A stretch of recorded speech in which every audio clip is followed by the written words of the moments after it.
iCarly Nation. Welcome to the review of I Go Public on the Third Wing channel. This is the 4th episode of season 3 and it's the first since Carly and Freddy became a couple. New waters for them and for us. Let's review. The big topic of this episode is, now that Carly and Freddy are a couple, how do they reveal that? They've been online for around 15 years now, so it comes with a bit of weight. The episode starts with Carly's apparently weekly Q&A, and it's the first iCarly livestream since Carly and Freddy have become a couple. Freddy expects Carly to reveal to the world that they are a couple on this livestream, but Carly avoids the topic. Freddy wants or has an expectation that they're going to reveal their relationship, while Carly is adamant on not doing so. She wants to avoid the topic altogether, so when Freddy is brainstorming ways to tell the world, Carly is quick to elongate the process or change the subject. A quick note, to me it makes sense that Carly wouldn't want to reveal their precious new relationship over a Q&A. Regardless if she wants to reveal the relationship or not, it just feels wrong to do it this way. But next we jump over to Shay What, where Spencer fakes a health scare to get everyone to come. Come on Spencer, not cool. But Spencer has been thinking of ways to upgrade the Shay What, and his conclusion is of course a creepy possum arcade game, which he got from the one and only Sako. Carly and Harper sit down to have a much needed talk, and Harper jokingly asks if Carly and Freddy have finally slept together. You know the writers wouldn't bring that up unless they wanted us to think about it, so there's that. But Carly asks Harper what she thinks of the whole announcement predicament, and as usual, Carly ends up jumping to her own conclusions. She is going to try to indirectly convince Freddy to stay private. She plans a romantic picnic on the Bushwell building, and you heard me right, on, so on the roof. Coincidentally, in the meantime, Freddy and Spencer have been brainstorming ideas on a grand announcement for Creddie, and they land on 100 drones spelling out Creddie for Revy in the sky. And the viewing for this is also on the roof of the Bushwell. Carly and Freddy planning opposite events on the Bushwell building. What could go wrong? How does it all go down? Well, we'll get to that in a second, but first let's quickly go through the subplot of this episode. The new possum arcade game in the Shay What is exactly as weird as it sounds, and that's what Harper and Millicent are up to in this episode. This animatronic goes full Five Nights at Freddy's on Harper and Millicent during this episode, and it gets pretty dark as supposedly this machine has killed 12 and has ambitions of harvesting human skin, and eventually tries to kill Spencer, but thankfully they pulled the plug on it, literally. That was our little subplot intermission. Back to the main story. Carly finds out about the drones because Spencer can't keep anything from anyone. She rushes to the roof and finds Freddy there setting up the live stream. And now I'm just gonna put a little red circle here, don't mind it. Moving on, she needs to stop the drones from happening, so she goes ahead and destroys the transmitter, and also kinda definitely locks them up on the roof. After Freddy stops waving his hands around like a dingus, Freddy and Carly have some alone time and an opportunity to talk about what is going on.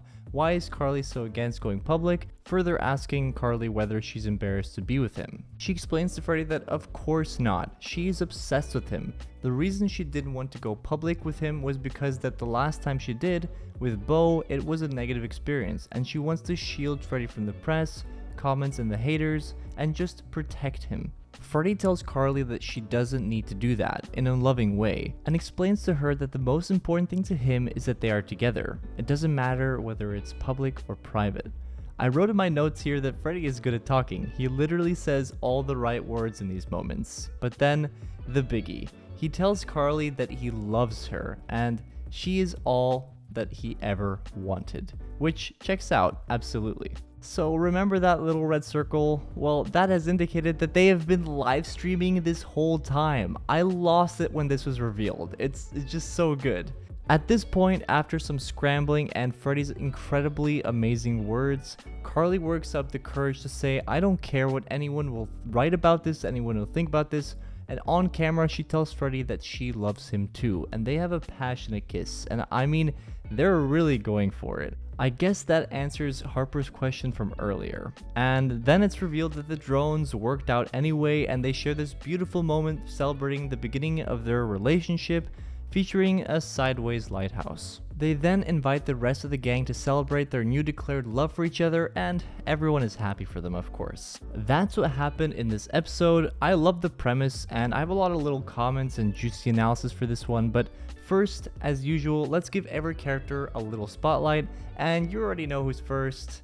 Oh, Carly, where do we start? First of all, we see her do this thing where she wants something, and rather than communicate it, she tries to make it happen indirectly. Like last episode with the Italy scene, or here when she tries to hint to Freddy that they should not go public with a picnic. This might be normal, probably is, but I feel that Carly avoids the difficult conversations. It's always Freddy who needs to initiate. Even in the scene where she wants to admit feelings for Freddy in the last episode, she was walking out instead of risking it. Maybe one of you guys can flesh this out further in the comments, but Carly is a hard character to read sometimes, which brings me to the second thing. I don't know if I buy her reason for not wanting to go public. She wants to shield Freddy from negative comments. Maybe, but I feel like there's something else going on there too. An anxiety from Carly's side, which, to her credit, she seems to get over in the end. Freddy and Carly are really cute in this episode, and I don't use that word often, but they really are here. Freddy knows Carly so well, like he knows that she might have had 2 Capri Suns instead of 1. It's very cute. Freddy says that this is all he ever wanted, which makes me think, did he ever stop loving Carly through his 2 marriages as well? One might say you never forget your first love, and I think that Freddy has loved Carly this whole time. So great to see that they are happier than they've ever been before. I questioned in the review for the second episode whether Spencer was going to maintain and improve his businesses, and here he does. He makes an effort to improve the Shay What with the arcade game. It's the thought that counts. Otherwise, I'm starting to think that Spencer's best friend might be Freddy. They're like bros, and I love to see that Spencer's still protective of Carly even with Freddy. Lastly, I think one of those lighting drones costs like $500, so Spencer casually spends like 50 grand. So yeah, he wasn't joking when he said he was loaded. In this episode, Millicent breaks up with Derek, and they spent a good amount of time on Millicent's love interests last season in season 2, and now it seems like they've decided to jump ship on that whole idea for now, much like we haven't seen her friend Olive in a long time. Not too much to highlight today for Harper other than the fact that she never fails to deliver on being an ear for Carly to bounce her thoughts with. Such a great friend. Lastly, before we get into those final comments and takeaways, let's take a look at this episode's Easter eggs. First, the Bushwell roof. Now, correct me if I'm wrong, but this is the first mention of the roof. All those years of this building being on the screen, we've never had any mention of the roof, right?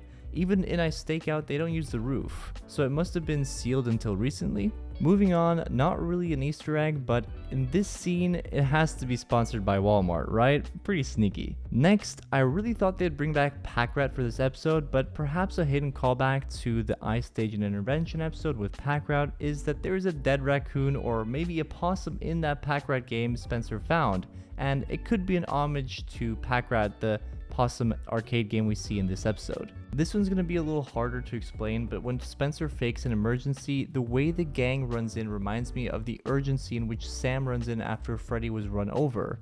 Doubt that was an intentional callback, but I can't help to notice the similarities. Last one, we get yet another mention of Socko, and apparently he's still up to his crazy things, much like Spencer, and apparently Socko doesn't like kids. Okay, that's all for Easter eggs. Let's finish this video with takeaways plus. There are a good few sexual jokes and mentions in this episode, and I think that hints towards the fact that Carly and Freddy have probably already slept together. A good few of you guys have been predicting that the cliffhanger at the end of the season could be Carly getting pregnant. This definitely gives that prediction some light, but to be honest, I don't think they'll go that route. It just feels like too soon. Moving on, I found it somewhat surprising that Carly is so impacted by negative comments still. She has been in the influencer/celebrity scene for so long now, and on the internet, not TV. You would think that she would have found ways to deal with things like this after all these years, but in this episode, that is a real barrier to her being free in her new relationship.